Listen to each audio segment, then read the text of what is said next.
শুরু হচ্ছে পবিত্র মাহে রমজান। রহমত, বরকত এবং নাজাতের মাস হিসেবে বিশ্ব মুসলিমের কাছে অত্যন্ত তাৎপর্যপূর্ণ এই মাস। আত্মশুদ্ধি, সংযম আর সৃষ্টিকর্তার নৈকট্য লাভের আশায় এক মাস সিয়াম সাধনায় মগ্ন থাকবেন ধর্মপ্রাণ মুসলমানরা। আর রাজধানী সহ সারা দেশে ইতোমধ্যে শুরু হয়েছে রমজানকে ঘিরে নানা প্রস্তুতি। মাহমুদা আক্তার মিতুর প্রতিবেদন।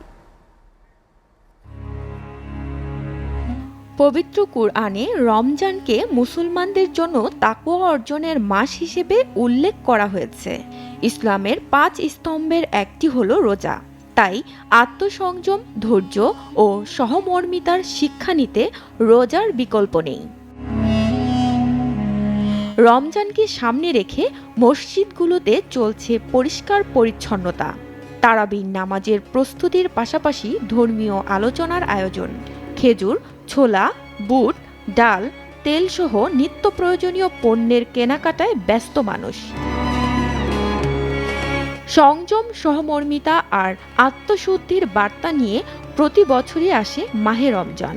এই মাসে বেশি বেশি ইবাদত, দান সদকা ও মানবিক কর্মকাণ্ডে অংশ নেওয়ার আহ্বান জানিয়েছেন ইসলামিক চিন্তাবিদরা।